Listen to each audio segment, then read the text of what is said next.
অনুভবের ঠাকুমাকে দেখেছেন?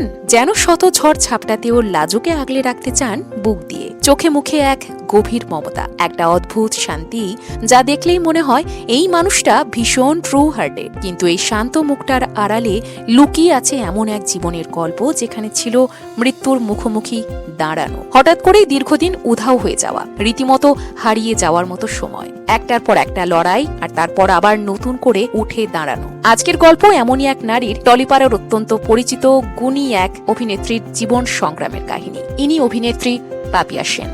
যদি হও সুজন, তেঁতুল পাতায় নজন, এই প্রবাদ বাক্যটি ভীষণ প্রিয় পাপিয়া সেনের। জীবনের প্রতিটি অধ্যায়ে যেন এই কথাটিরই প্রতিফলন দেখা যায়। কখনো শারীরিক অসুস্থতা, কখনো কোভিডের মতন কঠিন সময়, সব মিলিয়ে দীর্ঘ বিরতি এসেছিল অভিনয় জীবনে। তবে সমস্ত বাধা পেরিয়ে আবার নতুন করে ছোট পর্দায় ফিরেছেন তিনি। বর্তমানে তাকে দেখা যাচ্ছে ধারাবাহিক কোণে দেখা আলোতে, যেখানে তিনি নায়ক সোমরাজ মাইতির ঠাকুরমার চরিত্রে, যে চরিত্র দেখলে মনে হয় একেবারে নিজের বাড়ির কেউ।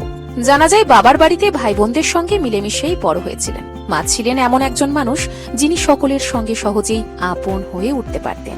শ্বশুর বাড়ির পরিবেশও ছিল ঠিক তেমনই, আর সেই গুণটাই আজও রয়ে গেছে তার স্বভাবে। স্টুডিওয় ঢুকেই সকলের নাম ধরে রাখেন, সহশিল্পীদের সঙ্গে আন্তরিক ব্যবহারও করেন। বয়সও অনেকটাই বড় হলেও সকলেই তাকে দিদি বলেই সম্বোধন করেন। কোমরের কষ্ট থাকলেও সেটাও কিন্তু খেয়াল রাখে সহকর্মীরা। সোফা এনে দেওয়া থেকে শুরু করে ছোট ছোট যত্নে।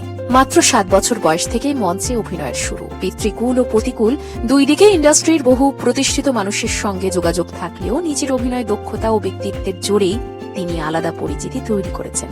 টানা 11 বছর পর আবারও বাংলা ধারাবাহিকে ফেরা কিন্তু মোটেই সহজ ছিল না। বিশেষ করে 2018 সাল, যে বছর তিনি ভয়ঙ্কর রোগে আক্রান্ত হন। তার থেকেও বড়, মানসিক লড়াইয়ের পর চিকিৎসা ও অসম্ভব জীবনী শক্তির জোরে আজ তিনি সম্পূর্ণ সুস্থ। বহু বছর পর আবার সিরিয়ালে ফিরে এসে প্রমাণ করেছেন হার মানা তার অভিধানে নেই।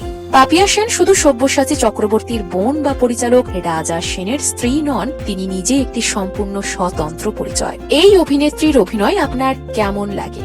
জীবনের এত বড় লড়াই পেরিয়ে ফিরে আসার এই গল্প আপনাকে অনুপ্রাণিত করেছে কি? নিজের মতামত কমেন্টে জানাতে ভুলবেন না। ভালো লাগলে পোস্টটি লাইক ও শেয়ার করুন।